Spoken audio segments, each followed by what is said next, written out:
झारखंड राज्य के सभी प्राइवेट स्कूल संचालकगण एवं अभिभावकगण एवं सभी आम जनता, किसान, मजदूर भाइयों बहनों,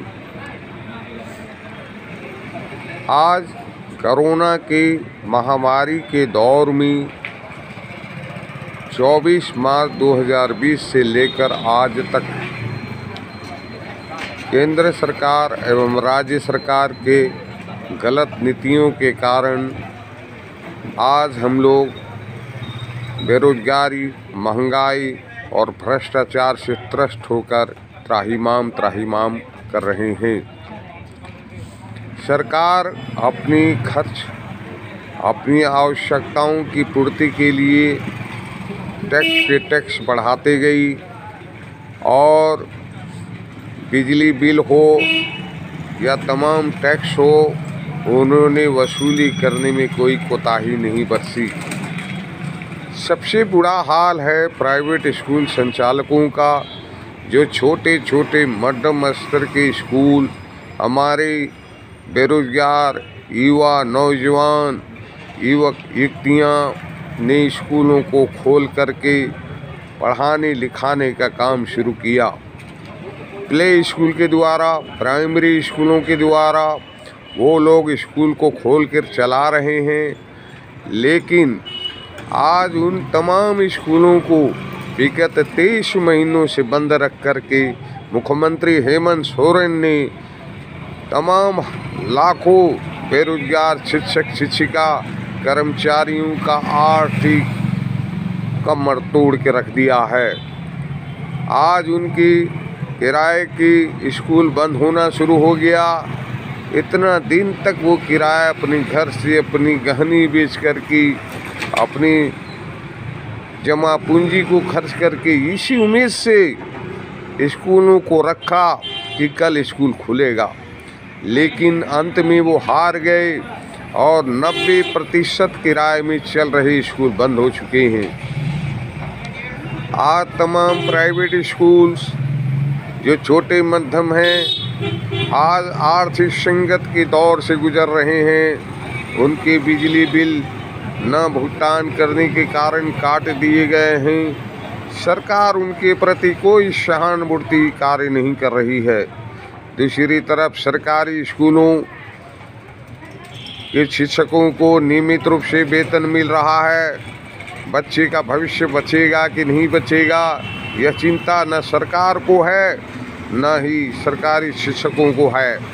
इसीलिए सरकारी शिक्षकों के यूनियनों के द्वारा, शिक्षकों के द्वारा सरकार पर कभी दबाव नहीं डाला कि आप स्कूल खोलो, क्योंकि उन्हें बच्चों के भविष्य कोई लेना देना नहीं है।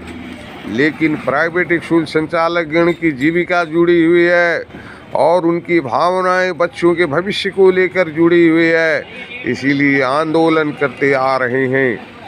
स्वतंत्र राष्ट्रवादी पार्टी हमेशा आंदोलन करता रहा है, आवाज़ उठाता रहा है, लेकिन मुख्यमंत्री हेमंत सोरेन अगर सितंबर माह से लेकर अब तक स्कूल खोले होते तो कम से कम 5 महीनों तक ये छोटे छोटे मासूम बच्चे कुछ तो पढ़े होते। लेकिन लगातार 23 महीने, ये दूसरा वर्ष भी पार होने जा रहा है।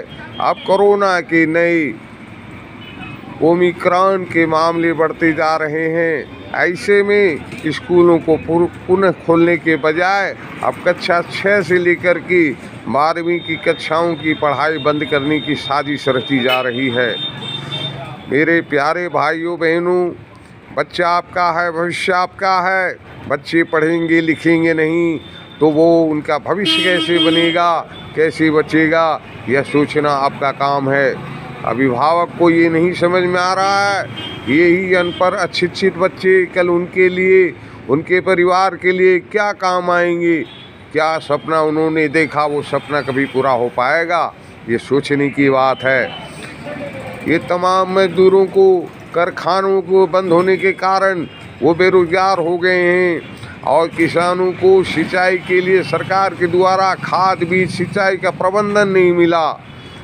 इन तमाम समस्याओं को देखते हुए आप तमाम जनता से ही सवाल उठता है कि आप लोग कब तक समझौता करोगे, कब तक सरकार की गलत नीतियों, शिक्षा विरोधी नीतियों के खिलाफ आप खामोशी से उसको आप अत्याचार और शोषण झेलते रहोगे। इसीलिए आप तमाम जनता से अपील है, और विशेषकर प्राइवेट स्कूलों के संचालकों और शिक्षकों, अभिभावकों, कर्मचारियों से अपील है कि आप लोग एकजुट होइए, संगठित होइए। बहुतों की पीड़ा है, बहुतों की तकलीफ़ है, मैं समझता हूँ, लेकिन आपकी समस्या है और आप अगर सड़क पर नहीं उतरेंगे, नेतृत्व करने के लिए मैं तैयार हूँ, लड़ने के लिए तैयार हूँ सरकार के खिलाफ, लेकिन पीछे तो आपको खड़ा होना ही पड़ेगा।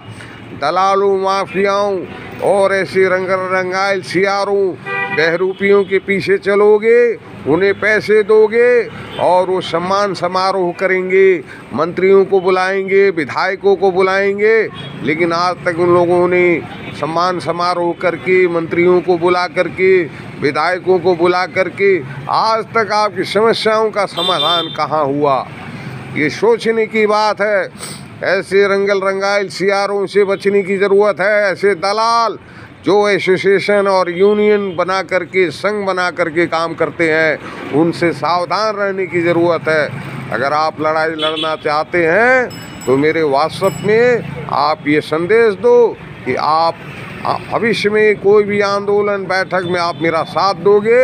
एक बड़ा जनसमूह तैयार करो और उसी जनसमूह की ताकत से सरकार को झुकाना पड़ेगा, क्योंकि अगर हम बिखरे रहेंगे, अलग अलग बटे रहेंगे और डपली बजाते रहेंगे तो निश्चित रूप से ये मान के चलो कि आज तक श्रेय लेने वाले बहुत हैं, लेकिन काम करने वाले कोई नहीं है। इसीलिए आप तमाम लोगों से अपील है कि हेमंत सरकार को जगाने के लिए, भ्रष्ट हेमंत सरकार को भगाने के लिए, हमें सत्ता के गलियारों में दलालों, भ्रष्टाचारियों को भगाने के लिए हमें आंदोलन करना होगा, हमें आवाज़ उठाना होगा। जय हिंद, जोहार झारखंड, धन्यवाद।